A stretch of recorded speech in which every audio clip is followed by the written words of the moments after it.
अस्सलाम वालेकुम। बस पर्दा हक़ाइक़ सनसनीखेज़ इंकशाफ़ात प्रोग्राम बेनकाब में हूँ आपके साथ सिफ़ान खान। आज इस मुल्क की सियासी मजमूई सूरत हाल बात होगी, साथ साथ अदालती मामलात। आज अदालत में अहम तरीन समाअत भी हुई, साथ साथ असम्बली से भी एक अहम तरीन कानून मंजूर हुआ, जिसके बाद कहा जा रहा है कि जो 184(3) के तहत फैसले सुप्रीम कोर्ट ऑफ पाकिस्तान के हुए, उनको चैलेंज करने का इख्तियार कुछ लोगों को हासिल होगा। इसमें इन शख्सियात में नवाज शरीफ साहब, जहांगीर तरीन साहब और दीगर कुछ अहम केसेस का नाम भी सामने आ रहा है। खासतौर पर जो साबका दौर में सूमोटो हुए, उसके बाद जो फैसले हुए, उनके बाद ये जो इस वक्त इख्तियार है ये इन जो हजरात को हासिल होगा, इसका सियासी असर क्या हो सकता है, इस प्रोग्राम में गुफ्तगू में जरूर सवाल उठाएंगे। लेकिन आज पार्लियामान में कुछ अहम तकारीर भी हुई। तकारीर में एक तकारीर वजीर खारजा बिलावल भुट्टो जरदारी साहब की हुई। इस तकरीर में बिलावल भुट्टो साहब ने आइन तोड़ने वालों, कानून के खिलाफ जाने वालों पर सख्त एक्शन का मुतालबा भी किया, वजीर आजम से मुतालबा किया। उन्होंने क्या कहा, जरा सुनते हैं। Let's hear this. में इन्होंने आइन तोड़वाया। हमारा जमहूरी अदम एतमाद के जवाब में जो स्पीकर था उस वक्त था, जो वजीर आजम था उस वक्त था, जो इस वक्त तक सदर पाकिस्तान है, उन्होंने आइन तरवाया। उसका जवाब में हमने क्या किया? वजीर आजम साहब आपने क्या किया? 1 साल हम हुकूमत में रहे हैं, आइन तोड़ने वाले हमारा ऑपोजिशन है और हम हाथ पे हाथ बैठे हैं कि ये तो सियासी विक्टिमाइजेशन हो जाएगा। मीडिया क्या कहेगा, दुनिया क्या कहेगा।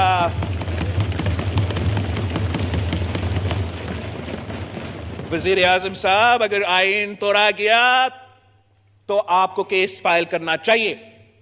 अगर तो कानून तोड़वाया गया तो केस फाइल करो। और साथ साथ उन तमाम शख्सियात का नाम भी वजीर खारजा बिलावल भुट्टो साहब ने लिया जो पसे पर्दा रहकर इमरान खान साहब या सामने आकर इमरान खान साहब की हिमायत करते रहे, या वो किरदार जिनकी वजह से वो वजीर आजम बने और वजीर आजम बनने के बाद भी और वजीर आजम बनने से पहले और उसके बाद भी उनकी मदद करते रहे। उन तमाम किरदारों का, वो जिस इदारों से ताल्लुक रखते थे, उन तमाम का नाम भी उन पर सवालात उठाए। लेकिन साथ साथ सदर पाकिस्तान को भी आईने पाकिस्तान की बड़ी फिक्र है। आज एक इंटरव्यू जो कुछ देर बाद उनका नशर होगा, उसमें उन्होंने इलेक्शन में होंगे या नहीं होंगे और आइन को जो खतरात लाक उनको अब नजर आ रहे हैं, जिन्होंने खुद आइन तोड़ा था, उस पर उन्होंने क्या कहा, जरा सुनते हैं। अल्लाह रहम करे।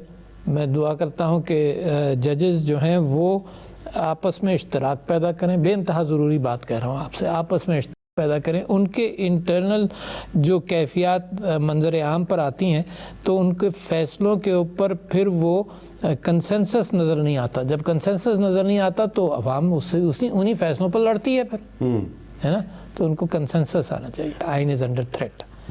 बल्कि जब इमरान खान साहब प्रोविंशियल असेंबली डिज़ोल्व नहीं की थी उन्होंने, तब से मैंने इमरान खान साहब से भी कहा, पब्लिकली कहा, 4-5 महीने पहले की बात है, मैंने उनसे कहा कि यार मुझे तो ये लगने लगा है कि अक्टूबर के इलेक्शंस भी अंडर थ्रेट हैं। अक्टूबर 2023 के? हाँ, मैं समझता हूँ कि अब भी पाकिस्तान के अंदर ख़तरात मंडला रहे हैं। मार्शल लॉ का ख़तरा मौजूद है। बस अनडेमोक्रेटिक, जब जमहूरियती फोर्सेस आपस में लड़ें तो अनडेमोक्रेटिक फोर्सेस का रोल बढ़ जाता है।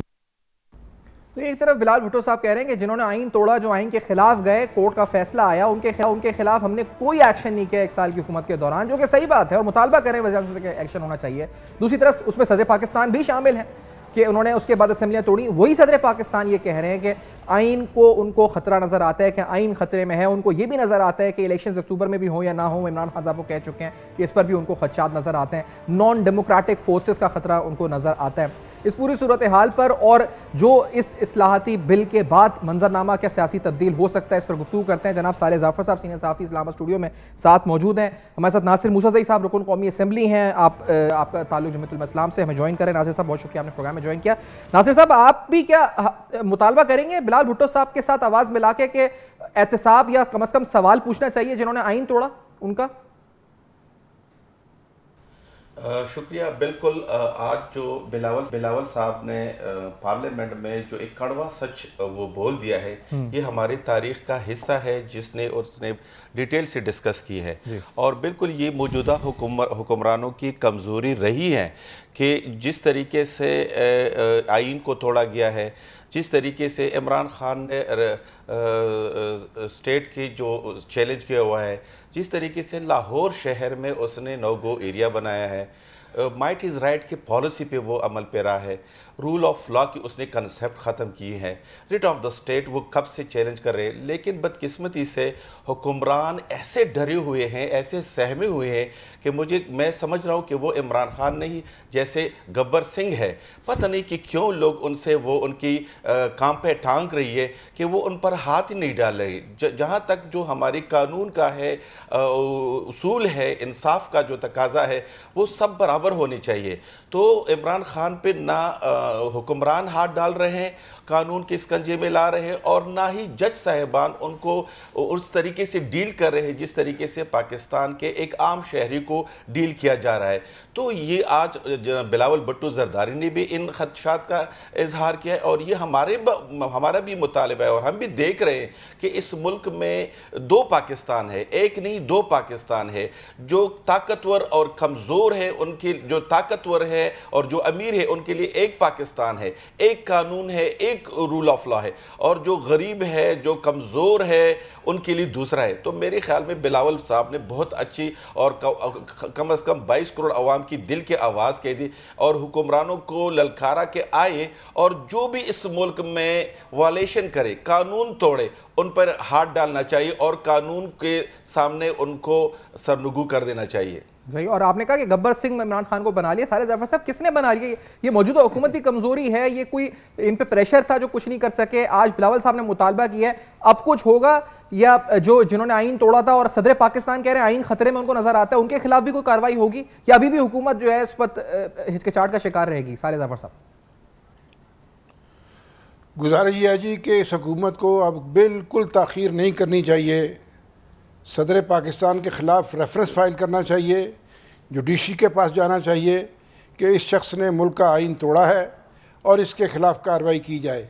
सदर पाकिस्तान को किसी क्रिमिनल एक्टिविटीज़ के लिए, किसी क्रिमिनल एक्ट के लिए, किसी सिविल कानून की खिलाफ वर्जी के ऊपर तहफ़्फ़ुज़ात हासिल हैं कि उनके ख़िलाफ़ जब तक वो सदर ममलिकत हैं उनके ख़िलाफ़ कोई कार्रवाई नहीं हो सकती। लेकिन आइन शिकनी एक ऐसा जुर्म है जिसकी पादाश पे मैं नहीं समझता कि किसी शख्स को भी कोई तहफ़्फ़ुज़ हासिल होगा। और आज जबकि पार्लियामेंट के फोरम पर कौमी असम्बली में खड़े होकर दूसरी बड़ी हुक्मरान सियासी जमात पीपल्स पार्टी के सरबरा बिलावल भुट्टो जरदारी ने दोस्ताना अंदाज में वज़ीर आज़म से ये गिला किया है कि 1 साल हो गया आपकी हुकूमत को, आपने एक शख्स के बारे में क्यों एक्शन नहीं लिया, क्यों कार्रवाई नहीं की। मेरी दानिश के मुताबिक अगर आप ये मुझसे पूछते हैं तो मैं समझता हूँ कि कल सुबह उठते ही शहबाज शरीफ साहब को सबसे पहला काम ये करना चाहिए कि वो हिदायत जारी करे कि सदर के ख़िलाफ़ आइन शिकनी के इल्ज़ाम में कार्रवाई शुरू की जाए। अगर वो ऐसा नहीं करते तो फिर ये सदर जो अब आज आइन का नाम ले रहे हैं तो फिर ये फैलते ही जाएंगे। और ये बात किस्मती की बात है कि पिछले 4 साल जब से वो सदर ममलिकत बने हैं उन्होंने कभी आइन का एहतराम नहीं किया। अब तो 4 साल से ज़्यादा अरसा हो गया है, बल्कि 4.5 साल हो गए हैं।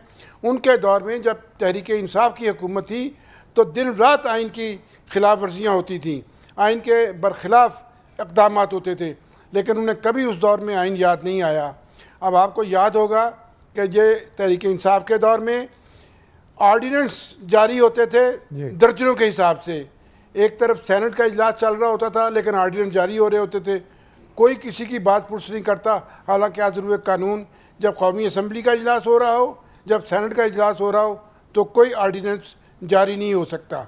अब आपके सवाल का दूसरा हिस्सा ये है कि अब अगला कदम क्या होगा। अगला कदम मैं समझता हूँ कि जो आज कौमी असम्बली में कानून साजी हो गई है, ये एक सीधा सा पैगाम दिया गया है अदलिया को, ये सीधा पैगाम दिया गया है अदारों को कि अब ये हुकूमत जो है वो किसी को कोई रियायत देने के लिए तैयार नहीं है। और मेरी राय में ये कोई खुदा न खास्ता अदलिया के ख़िलाफ़ इक़दाम नहीं था, बल्कि ये वो इक़दाम था, वो कार्रवाई थी जिसका मुतालबा कई सालों से, कई दिहाइयों से किया जा रहा था कि पाकिस्तान के जो सुप्रीम कोर्ट के सरबराह हैं, चीफ जस्टिस हैं, उनको ये आमराना इख्तियारात नहीं हासिल होने चाहिए कि वो अपनी मर्ज़ी से किसी मामले का एक्शन पे नोटिस लें और किसी एक्शन पे कोई कार्रवाई करें और उसके साथ साथ अपनी मर्ज़ी का ही एक जजों का एक बेंच बिठा दें। गोया कि ये तो फिर उनकी अपनी ज़ाती ख्वाहिशात जो हैं, उनकी ज़ाती सोच है, ये उसके परवान चढ़ाने की बात। कभी आज तक हुआ है कि किसी मामले पे सुओ नोटिस लिया हो चीफ जस्टिस ने, और जब उसकी प्रोसीडिंग हुई हो तो फैसला चीफ जस्टिस की जो ख्वाहिश है उसके बरखिलाफ उसके खिलाफ आया हो? ऐसा कभी नहीं होता। मैं समझता हूँ ये एक बात।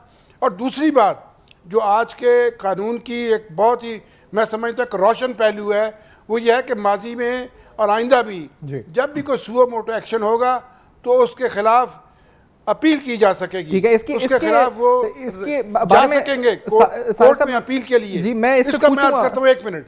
इसका सबसे बड़ा फायदा ये होगा कि नवाज शरीफ के खिलाफ, चूंकि आपको याद होगा कि आसिफ खोसा ने इमरान खान को बुलाकर कहा था कि लाओ मेरे पास, क्या ये शहर बंद करते फिर रहे हो, लाओ दरखास्त मेरे पास लाओ, मैं एक्शन लेता हूँ, मैं कार्रवाई करके दिखाता हूँ।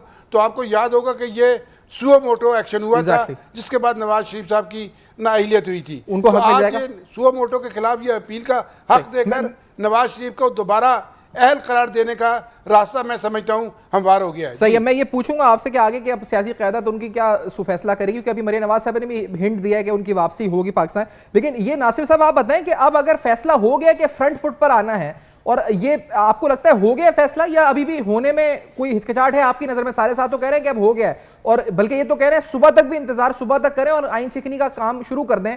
तो इसमें तो और भी बहुत से नाम है, असद कैसर साहब, कासिम सूरी साहब, खुद इमरान खान साहब, दीगर और जो नाम थे, जो मुआविनीन थे उस वक्त आइन, जिस तरह आइन फवाद चौधरी भी शामिल है, फवाद चौधरी भी। तो ये क्या सबके खिलाफ चौधरी भी शामिल है? होनी चाहिए कार्रवाई? नासिर मूसावी साहब आपके नजदीक? बेसिकली बिलावल साहब ने जब वज़ीर-ए-आज़म साहब को पार्लियामेंट में कहा है, तो उसका मतलब ये है कि जो भी आइन शिकनी करे उनके खिलाफ आपको फ्रंट फुट पे कहना होगा। और ये पाकिस्तान की आइन का और कानून का तकाजा भी है।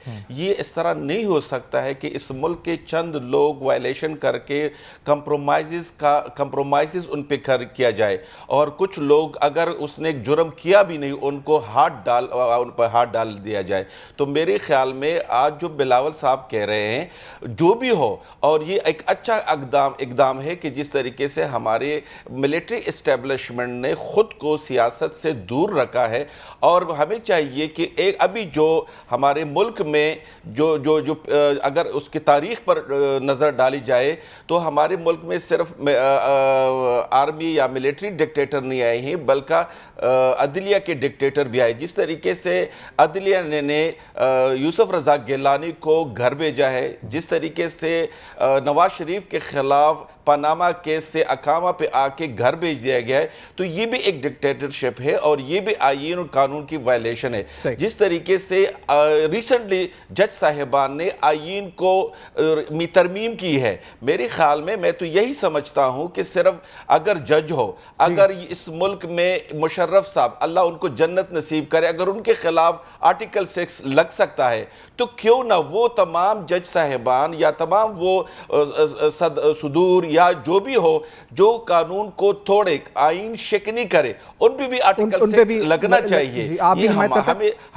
तभी हम मुल्क आगे जाएगा जब हम रूल ऑफ लॉ और कानून पर अमल करें। इसके बाद हम वापस आते हैं और दीगर पहलू, और आज इलेक्शन कमीशन इलेक्शन के हवाले से होने वाली समाअत पर बात होगी कि सुप्रीम कोर्ट में जो अहम तरीन समाअत है इसमें मामला क्या चल रहे हैं। इस ब्रेक के बाद मैं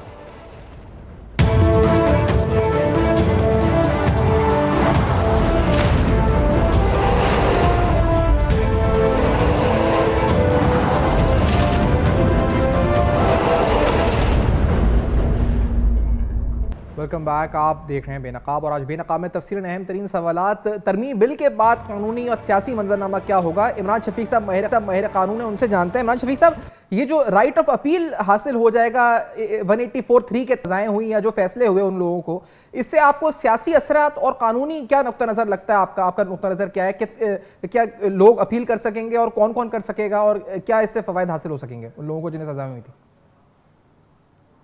देखिए, ये एक बहुत बड़ा सवाल था कि सू मोटो जब सुप्रीम कोर्ट एक्शन लेती है तो उसके बाद किसी के पास राइट ऑफ अपील नहीं होता जी। तो जबकि बुनियादी उसूल है, और सुप्रीम कोर्ट ने खुद भी बहुत से फैसलों में कहा कि किसी भी फैसले के खिलाफ अपील करने का बहरहाल एक अपील का राइट होना चाहिए जी। तो अब ये बहुत बुनियादी अहमियत का हामिल है, लेकिन इससे फायदा जो लोग उठा सकेंगे वो मेरी दानिश में, चूंकि ये कानून जो बना है प्रोसीजर का में तब्दीली है जी। ये जो आने वाले केसेस हैं या जो अभी पेंडिंग केसेस हैं अदालत में, ये उन पर तो इसका इतलाक हो सकेगा, क्योंकि इसकी मुद्दत भी तयन की जा रही है कि 30 दिन के अंदर अपील फाइल करने का हक होगा। लेकिन अब इस कानून का इतलाक अगर तो पार्लिमान कहती है कि पिछले केसों पर भी हो सकेगा, तो ये जो कि इस कानून में ऐसा नहीं है, तो फिर तो ये। जी इमरान साहब, अच्छा साले जाफर साहब कुछ कह रहे हैं। जी साले जाफर साहब प्लीज। साले जाफर साहब जी, मैं अर्ज कर रहा हूँ कि आज मैं पार्लियामेंट में था। एग्जैक्टली ये है कानून में ये शामिल किया गया है कि माजी में जितने भी एक्शन लिए गए हैं उन सब के ऊपर इसके कांग्रेस लिया जा सकेगा। एग्जैक्टली। सॉरी, आप कंटिन्यू ये और ये मोहसिन दावर साहब ने शायद ये उसमें डाला था। जी इमरान शफी साहब प्लीज। जी। तो ये अगर तो कि कानून में अगर उन्होंने पार्लिमान ने ये शामिल कर दिया कि पिछले केसों पर भी इसका इतलाक होगा, तो यकीनन फिर अब पार्लिमान ने जब इसका वो कर दिया है, तो अगर वो पास्ट एंड क्लोज ट्रांजैक्शन की डेफिनेशन में नहीं आते तो फिर तो उन पर यकीनन इसका इतलाक होगा। लेकिन कुछ मामला हैं, जैसे आप फर्ज किया सू मोटो एक्शन हुआ, किसी को पर इकदाम कर दिया गया और वो फिर पास्ट एंड क्लोज ट्रांजैक्शन में अगर वो कोई चीज आ गई तो उस पर अमल दरामद मुकम्मल हो गया उस सुमोटो की रोशनी में, और उस पर उस वक्त में अपील नहीं की, तो यकीनन वो अब नहीं हो सकेगी। लेकिन अगर पार्लिमान में पास्ट एंड क्लोज ट्रांजैक्शन की डेफिनेशन में जो केसेस नहीं आते, तो वो अगर अलाइव हैं अभी तक, तो फिर यकीनन वो उसमें आएगा। जैसे आप ये केस कह सकते हैं कि ये एक सवाल डिबेट। लेकिन ये इमरान साहब ये बताते जाएं कि जो इलेक्शन के हवाले से समाअत इस पर चल रही है, उसमें जो इससे पहले फैसला था जिसमें ये तायुन जो एक तफसीली फैसला बाद में इख्तिलाफी हो सकेगी, तो उसमें तो अपील हो सकेगी। नहीं, लेकिन उसमें ये बताएं सर कि 4-3 या 3-2 वाला जो मामला चल रहा है, उसमें तो ऑर्डर ऑफ द कोर्ट अभी तक आया नहीं है। उसमें 5 जजेस के दस्तखत होंगे या 7 जजेस के दस्तखत होंगे, ये भी तय नहीं हुआ है। और इलेक्शन कमीशन ने पहले ही सदर पाकिस्तान के साथ मशावरत करके तारीख पे ऐलान कर दी है, ऑर्डर ऑफ द कोर्ट आया नहीं है। आज जस्टिस मंदोखेल साहब ने वजाहती बयान भी अपना दिया है। तो ये मामला इलेक्शन कमीशन खड़ा किधर है? क्या उसने आईनी और कानूनी तौर पे दुरुस्त किया कि तारीखें नहीं सदर पाकिस्तान से, या ये एकदम भी खिलाफ कानून था क्योंकि ऑर्डर ऑफ द कोर्ट नहीं था, या इस पर जो कहा जा रहा है कि 4-3 वाला फैसला हो सकता है और ये फैसला ही मेजॉरिटी चेंज हो जाएगी इस फैसले की? देखें, ये अब ऑर्डर ऑफ द कोर्ट का इसमें इशू नहीं होगा। अच्छा। क्योंकि ऑर्डर ऑफ द कोर्ट तो 4 और 3 जो है वो एक तरफ क्लेम है वो मौजूद है और दूसरी तरफ जो है वो 2 और 3 का है। चीफ जस्टिस साहब ने अपने फैसले में लिखा हुआ है।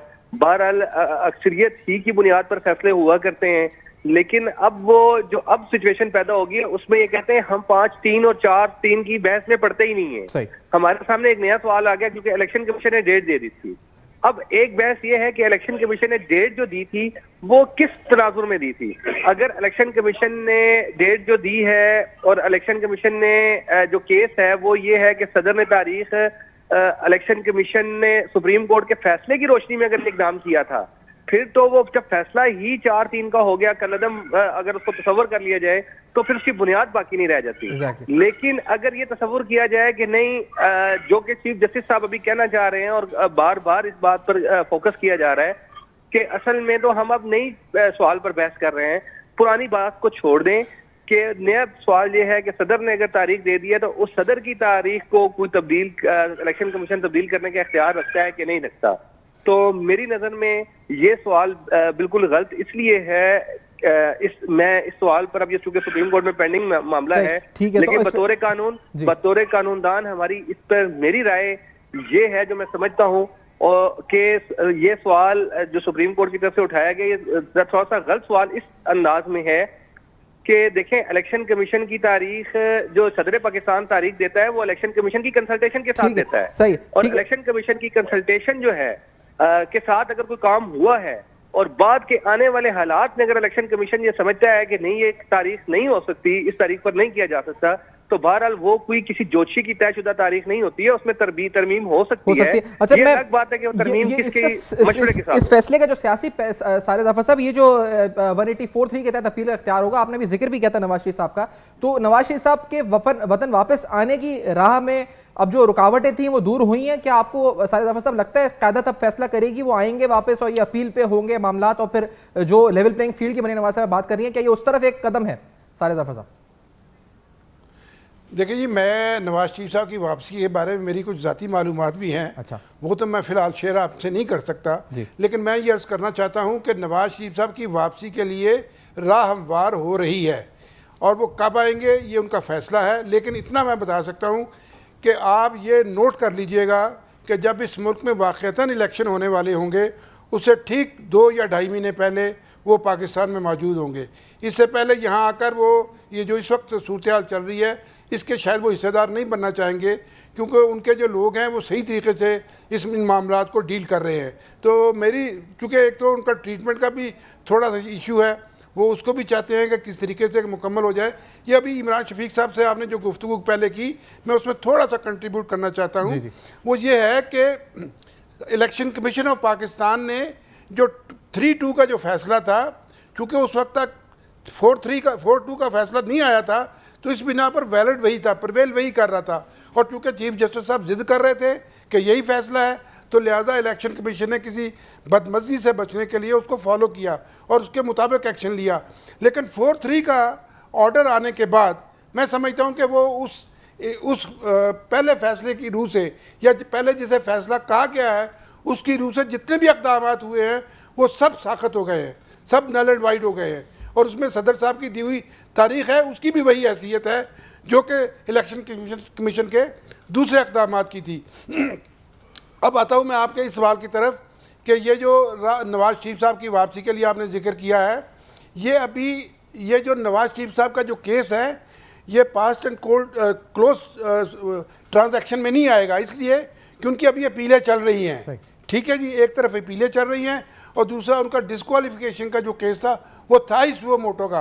और सुओ मोटो के बारे में ये क्लियर कर दिया गया है, ये सुप्रीम कोर्ट प्रोसीजर और प्रैक्टिस जो एक्ट आज बना है, जो कि अभी तो बिल है और ये एक्ट बन जाएगा जब कल सेनेट इसको पास कर देगा, और उसके बाद ये प्रेसिडेंशियल असेंट आने के बाद ये डेफिनेटली कानून बनेगा। और ये जो ख्याल किया जा रहा है कि शायद प्रेसिडेंट साहब इसको वापस कर देंगे, प्रेसिडेंट साहब भले इसको वापस कर दे तो उसके 10 दिन बाद ये बन जाएगा, तो उसकी रूह से ये मामला सुप्रीम कोर्ट में दोबारा उठाया जाएगा। और जब ये दोबारा उठाया जाएगा तो आप खुद ही सोचिए कि ये पिछले 1.5, 2, 3, 4 महीने में नवाज शरीफ साहब के मुकदमे के बारे में जो हक़ाइक़ सामने आए हैं, कौन सी अदालत है वो जो नवाज शरीफ साहब के उस केस में, उस मुकदमे में उनकी सज़ा को बहाल रख सकेगी। ठीक है, और मैं समझता हूँ कि वो जो सज़ाएँ हैं उनको कंटेम्पचुअसली जिन लोगों ने उनको सज़ाएँ दी हैं, मेरा ख्याल है उनको अब कटहरे में लाना चाहिए, वक्त आ गया है। और उसके लिए जिसने भी फैसिलिटेट किया है वो सबको कटहरे में लाया जाना चाहिए। ठीक है, और नासिर मुस्तफा साहब, आपसे एक सवाल मैं पूछना चाहूंगा कि आज मरीम नवाज साहब ने भी जलसे में हवाला दिया कि मिसाल के तौर पर उन्होंने कहा कि अगर इमरान खान जीत भी जाए इलेक्शन, मिसाल के तौर पर खैर पख्तूनख्वा की असेंबली का इलेक्शन, तो ये कोई गारंटी नहीं कि वो हुकूमत में यानी असेंबली बनाने के कुछ दिन बाद फिर दोबारा असेंबली तोड़ दे। ये मफरूजा ही था वैसे तो, लेकिन फिर भी क्या खैबर पख्तूनख्वा में पीटीआई के जीतने के इम्कानात, पीटीआई की मकबूलियत, क्योंकि अब वो मुख्तलिफ सोशल मीडिया पे सर्वेस कहते हैं, कोट करते हैं कि हम पंजाब भी स्वीप करने वाले हैं, केपी भी स्वीप करेंगे इलेक्शन, और हुकूमत खौफजदा है इलेक्शन से, क्या ये ग्राउंड रियलिटी है या ये बिल्कुल ग्राउंड रियलिटी से बरक्स है? नासिर मुस्तफा साहब प्लीज बताइएगा।